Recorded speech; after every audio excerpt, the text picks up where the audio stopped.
animation.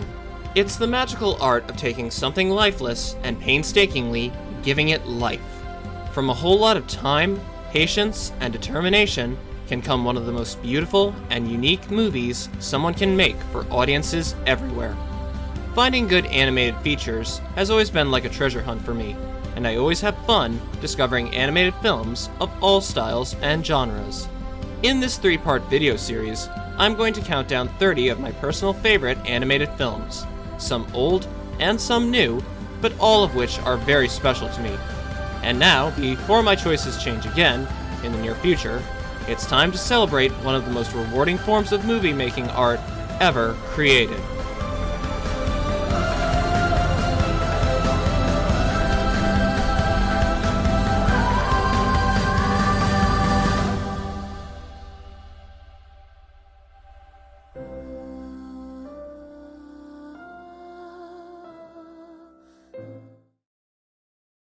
Starting the list off is one of the simplest movies from Studio Ghibli, one of the most acclaimed animation studios of all time. Hiromasa Yanabayashi's When Marnie Was There. A timid young girl named Anna is sent by her foster mother to spend the summer with her relatives and overcome her asthma. From the minute she arrives, she can't fit in anywhere, and it doesn't help that she is struggling to overcome depression from a secret her foster parents have been keeping from her. However, Anna becomes obsessed with an old marsh house and develops a friendship with a mysterious girl named Marnie, who is adventurous and likable, but is going through problems of her own. In some cases, Ghibli films can be grand and epic, and at other times, their work is quiet and empathetic. With a wary and self-loathing young girl for a protagonist, Yanabayashi has created a coming-of-age tale based on the book by Joan G. Robinson, with a nice balance of tragedy and joy to show someone so young develop an understanding of love and accepting the blessings that we have in the event of tough times, all from an imaginary friend who is very real to Anna and somewhat familiar to her. But I'd rather not give anything else away, because this movie has a very interesting twist. As of now, this will be the last movie Studio Ghibli will make for a little while as a result of their intended hiatus. Keeping that in mind, as the credits for this movie rolled in the theater, did leave me feeling a little sad. However, I have hope that we might just see more from the studio again in the future. For now, When Marnie Was There is a good temporary farewell for the company. It has a strong heart, a peaceful soundtrack, a soothing atmosphere, and while the story is quite simple, it hits all the right notes. Oh, and just a heads up, expect plenty of Ghibli films in this countdown.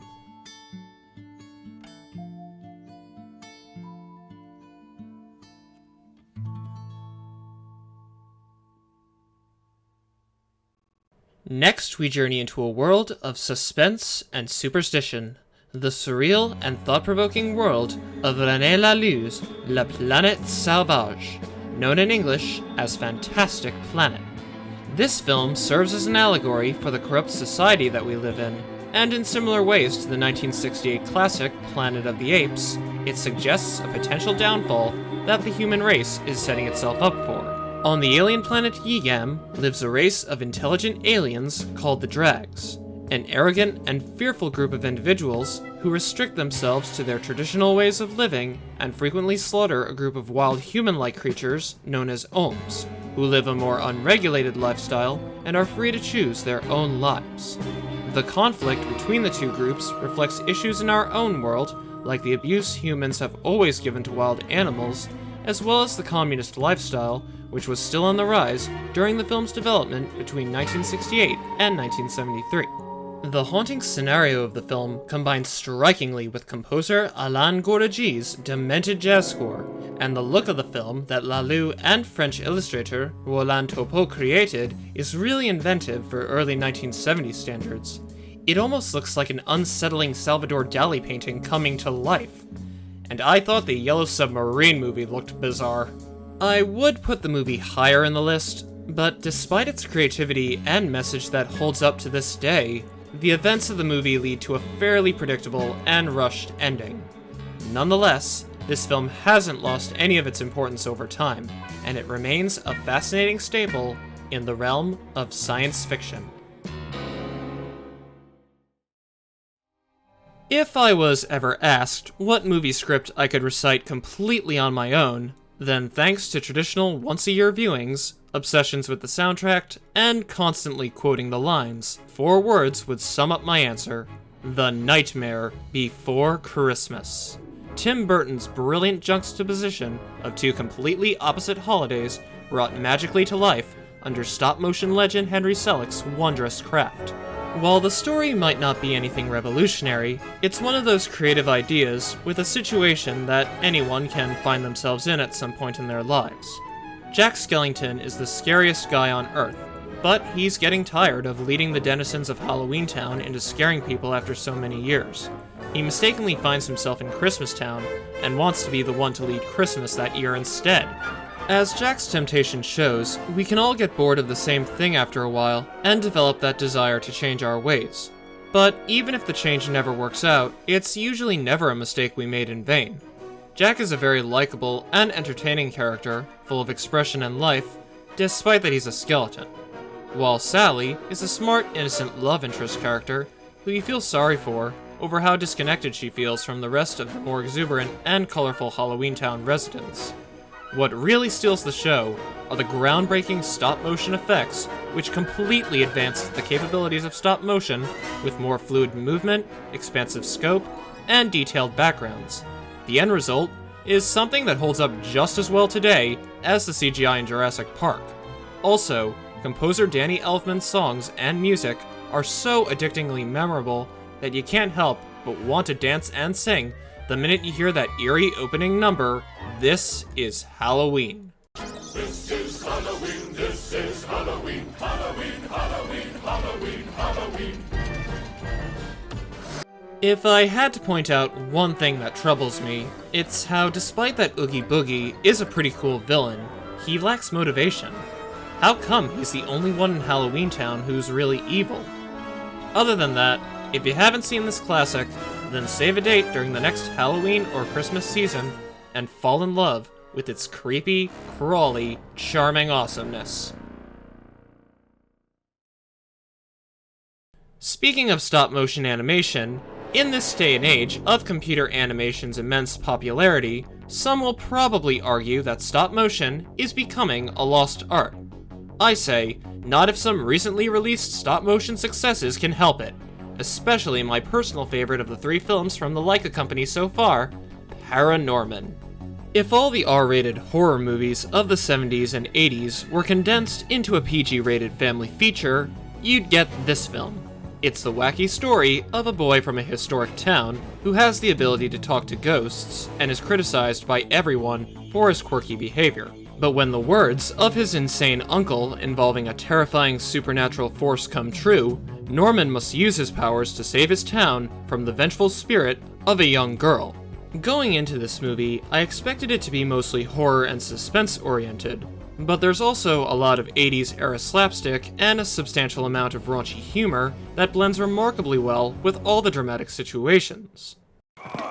What you watching in there? Sex and violence. Oh, that's nice. With each release, Laika's craft has gotten more and more innovative, pushing the capabilities of stop motion to grander heights by combining the art form with computer animation to create livelier and more detailed images. The best part is how amidst all the jokes and dark images, ParaNorman presents a touching moral about being different, but not becoming evil yourself in the face of prejudiced individuals. But what about the people who hurt you? Don't you ever want to make them suffer? Well, yeah, but what good would that do? You think just because there's bad people out there that there's no good ones either? While Coraline and Box Trolls are also wonderful movies, both come off feeling uneven story-wise, becoming a bit too reliant on spectacle and leading to predictable endings. ParaNorman succeeds in creating a well-rounded story that is scary, unique, and full of heart and laughs. Now, Laika, about Kubo and the Two Strings.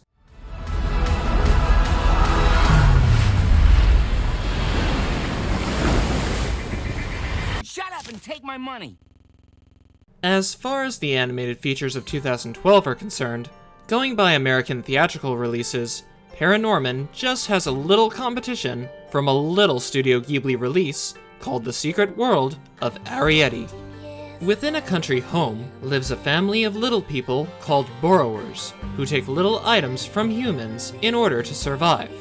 Young Arrietty forms a forbidden friendship with a sick boy named Sho, after she is accidentally spotted by him during her first borrowing. This puts the small family in danger of being caught by the stingy housekeeper, Hara. What sets Studio Ghibli movies apart from the work of other animation studios is how real the films feel, despite the presence of fantasy elements and a light, family-friendly sense of humor. Arrietty is not an overdrawn film that tries hard to appeal to children and adults. It just depicts a girl accepting what she is capable of doing and striving to protect her family, and a boy trying to accept his state of being and savor the few blessings he currently has. There's a very strong emphasis on tragedy, and that there's no way of knowing when anyone or anything is going to suffer or die. Despite the sad content, Arrietty is a very enchanting film to watch and listen to. It features one of the most haunting Ghibli soundtracks with songs and music by the multi-talented Cécile Corbel, which blends seamlessly with the movie's solemn and adventurous tone. As for the animation, seeing as this is the first time a Ghibli film is viewed mostly through the perspective of small humans, the minuscule world is full of wonder, incredible proportions, and detail that no CGI environment could ever surpass. If you need something peaceful to watch for a change, Arrietty might just be a good choice for a quiet, rainy day.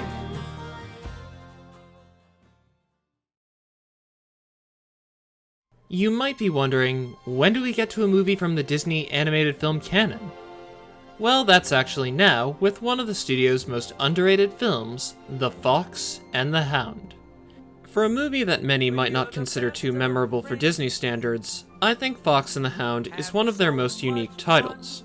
Not only does the story focus on loss, but it also involves prejudiced behavior and choosing the right kind of life as well. It's also one of the few Disney films to not have a true villain. There's just a conflict that arises between Todd and Copper over whether they can remain friends on account of the different lifestyles their owners value. Todd's owner, Widow Tweed, is a human of peace, unity, and forgiveness, while Copper's owner, Amos Slade, is a man of nature, survival of the fittest, and revenge. Of course, Amos is angry and a bit violent, but he's a hunter and not a man who kills other humans. He just acts out of his own instinct and loves to hunt in the wild. With the two youngsters developing such a strong bond with one another, you can't help but really wish they could just stay friends. We're still friends, aren't we? Todd, those days are over. I'm a hunting dog now. The film's animation is by no means fantastic, and the musical numbers come off as simple, but both aspects are satisfying enough, and it's the story and characters that truly earn the movie its credit. On another good note, the movie is not slowed down by an overabundance of silliness or cute jokes, even if there is a whole subplot involving the comedic sidekicks Dinky and Boomer trying to catch Squiggly the Worm. It's a fun little gem with a lot of heart and a rigorous focus on its intended lessons. It's like enjoying a good short Dr. Seuss book after a long day. Copper, you're my very best friend. And you're mine too, Todd. And we'll always be friends forever, won't we? Yeah, forever. So far, we've covered Studio Ghibli twice on this list, but for the first time, we reach a movie directed by my biggest animation idol, Hayao Miyazaki. This man has put out classic after classic, and I'm sure that even if you're not familiar with his name, you might just remember one of his most beloved films, My Neighbor Totoro. Two young girls named Satsuki and Mei moved to the countryside with their university professor father to be closer to their mother, who is recovering from an illness at a local hospital. As the girls become comfortable with their surroundings, they begin to discover forest spirits called Totoros, which can only be seen through the eyes of a child. On paper, the movie might sound like the episode of a young kid's television show, where two child characters just goof off. But when you take the time to really observe the film, it's a lot deeper than you might think. The story is heavily driven by the experiences of the two girls who seek happiness while a really rough situation is unfolding before them. It's another realistic scenario from Ghibli, with some fantasy elements to uplift the movie. The theme is maintaining hope in hard times, which the Totoro creature represents. The movie also presents a unique environmental message about how the forest should be protected for the benefits it can bring to those who visit it, even though the message is not directly enforced to the audience. If you don't mind a film centered in reality that features an accurate depiction of what it's like to be an enthusiastic and often stubborn child, then you might just have a great time with the timeless coming-of-age tale that is My Neighbor Totoro. Attention! Thank you for all you've done for May. Please look after her and protect her forever. Thank you so much. Now I'd like to talk about one of my all-time favorite movie directors, Richard Linklater. He's an independent auteur, known for his juvenile sense of humor, interest in rock and roll, frequent use of suburban settings, movies that are driven heavily by conversation, and philosophical themes. Whether or not you like his work, you have to admit, he is one of today's most original directors. I think that if any film showcases his creativity to the fullest, it was his first foray into animation with Waking Life. Actor Wiley Wiggins plays an everyday man in a strange version of reality, where he constantly gets involved in discussions with other unknown individuals, as well as famous scholars, in subjects ranging from existentialism to the free will of humans. All of these discussions are connected by the concept suggested by the movie that our ordinary experiences could all just be illusions and dreams. How did you finally get out of the dream? See, that's my problem. I'm trapped. I keep thinking that I'm waking up, but I'm still in a dream. It seems like it's going on forever. I can't get out of it, and I want to wake up for real. Some might think of this movie as a long, colorful college lecture, but it's the variety of subjects and scholarly opinions that makes listening to the movie all the more captivating. The movie was shot entirely with live-action footage, and using the technique called rotoscoping, the footage was traced over to create the film's distinct and vibrant animated appearance. Unlike the rotoscoping work of Ralph Bakshi, where everything looks the same throughout, Waking Life becomes visually arresting in the way it takes on a different art style depending on the situation. It's as if all the world's most defining artists all joined forces and applied their different skills to the making of the film. Now, the way to go into this movie is to accept that you might not understand everything at first. As a matter of fact, I feel as though I learned something new with each screening. If you enjoyed Slacker, Dazed and Confused, and the Before trilogy, then you might just have an interesting experience with Waking Life. Where's that? Well, I don't know either, but it's somewhere, and it's going to determine the course of the rest of your life. Before we go on to the next entry, I have a hard confession to make. I'm not a big fan of DreamWorks' How to Train Your Dragon. I don't hate the movie, but I found the characters to be mostly one-dimensional and annoying. Especially Mr. Broken Record voice, Hiccup Horrendous Haddock III. On the plus side though, I can agree that How to Train Your Dragon 2 is an awesome follow-up. Further, it's my personal favorite DreamWorks sequel yet. In contrast with the first film, this sequel is significantly darker, with some more dramatic action scenes and some tragic situations that I wouldn't dare spoil. I especially like how the young adult version of Hiccup is a lot more likable and goes through a strong range of character development as he matures with each new obstacle that he faces. I feared you wouldn't make it. But your father, he never doubted. He always said you'd become the strongest of them all. And he was right. You have the heart of a chief and the soul of a dragon. The addition of two very important characters, one being the power-hungry villain Drago Bloodfist, and the other being someone very important to Hiccup, contributes a lot to the story and paves the way for an awesome climax and ending. I really can't wait to see what the third movie will offer.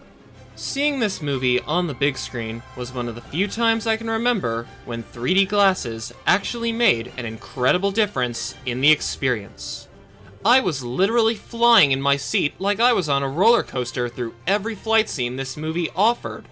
Also, the detail in the character and background animation far surpasses the more plain-looking style of the first film, and it also helps that the world of Berk is fleshed out more, with more culture and dragon species than you can ask for. It's just full of wondrous surprises. Some sequels have disgusting comedic ogres, others have boring cliché car characters, and others have irritating pop culture reference sputtering Ice Age mammals. How to Train Your Dragon 2 has epic flight scenes, enjoyable characters, beautiful animation, and most of all, dragons!